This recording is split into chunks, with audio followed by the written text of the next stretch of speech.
Hi, everybody. We are back. We're back again to talk about one resource that you may or may not have heard about. And this particular resource is extremely important, especially if you are a new parent, or new family member, new self advocate that's self directing the Now Comp. Or maybe you're a seasoned parent as well that has a question, but there are resources out there. So today, we wanted to talk about the Georgia PD advisory. And so Mitzi, who is also our deputy at PDAG, is the chair of the Georgia PD advisory.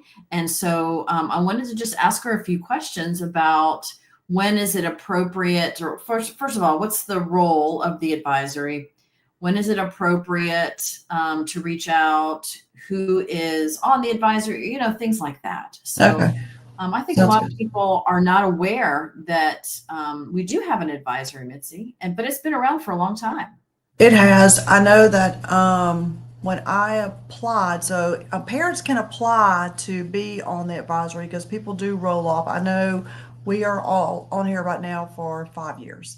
So in the beginning, it was like 2 or 3 years, but we've learned that for us to make any capacity movement, we need at least 5 years to, make change.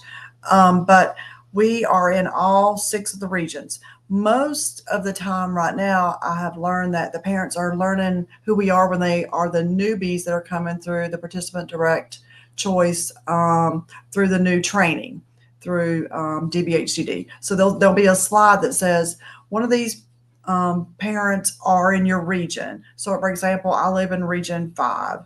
In region 1, they will list the person in that region.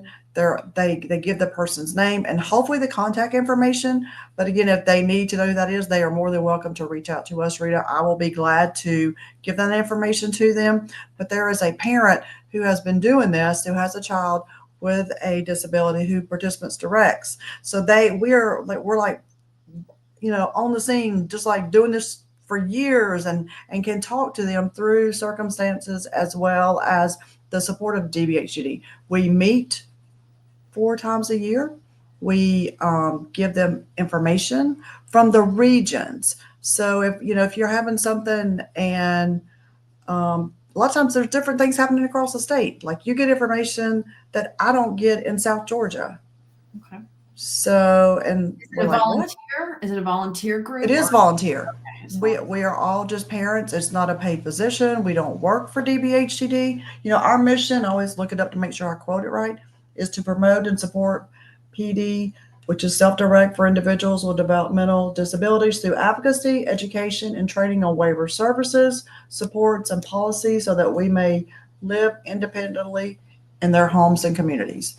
So that's just like our lifeline. I mean, we live it, we support it. We just happen to be in our regions. So we are volunteer parents. Um, we are strong parents. And again, we are here to, we do get told, at our meetings from DBHD, sometimes things are, maybe changing. We don't get told like everything, so we get inside information. That is not what this is. But we have open conversation with them, and we're here to share with them things that are happening locally, and they will tell us things, but it's not like this. I don't, we're not an employee. We don't make decisions, but we are here to support any family that has, you know they will refer them to us sometimes, and because we're a parent who does this stuff. But then again, sometimes we will refer them back to the region, or the physical agent, or like I used Columbus, or back to DBHCD. so what are some questions that do you recall any questions that people have reached out to you with? It sounds like the Georgia PD advisory helps advise DVHCD on local issues, things that are Mhm. you're hearing frequently. But do you have any examples of people that have reached out to you asking a question that the Georgia PD, GAPD could help with? So you're there Yeah. to help and encourage and support. Yes. Sometimes we get questions of like, why is like Region 5 not responding to me? or how do I get moved up, or how do I get the waiver faster? And I'm like, well, it's not always Region 5. It's the process of what kind of waiver are you looking for? Or have you gone through the process to get the waiver? A lot of times they hadn't even gone through the steps of, I haven't even filled the application out, or am I missing an app? So a lot of times it's just that front information of, or they're moving to the state. And like, what waivers are here? So they're just looking for that front. I just need information. Okay. Somebody just gave me your name. Or a lot of times they just left the PD training and I just need to know everything. I'm like, okay, give me the one thing you need to know first. And then again, can you tell me something at our DBH? I'm like, we don't know what the rule changes are. We're going to hear, just like you are, sign up for the DBHTD emails, because that's crucial. And a lot of times people forget that it's just sign up for the emails. You'll get the notifications. And if there's a question that you can't answer, what would you, like, say someone is asking you to interpret policy of some sort? We don't interpret, like I'm going to be like, okay, have you read the handbook? And we will refer them to, my first thing is I will give you Olivia's email. Olivia's good about giving her cell phone number out, or even Robert Bell. We will refer them back to the region, because we don't interpret, we don't make rules, we don't change, we don't speak for them. We're just here to advise, and we really are just here to support the families. And the biggest thing I've learned is we're just trying to build capacity across the state, because we know these numbers are growing. And we've learned probably in the last 2 or 3 years, the regions are growing and families are learning who the person is in their region. And that's huge to me. We just really want to become a service for all the families, to know that volunteers are a really good resource, because sometimes they're more trusting of somebody that's not a paid employee. I can call and talk them off the record. Right. They're just another mom. Or how many members do you have? You have one in each? We have, they're good. There's supposed to be 2 in each region. And we have self-advocates, and they're on here for life. And they are very important, because they all participant direct their waiver, and they are active.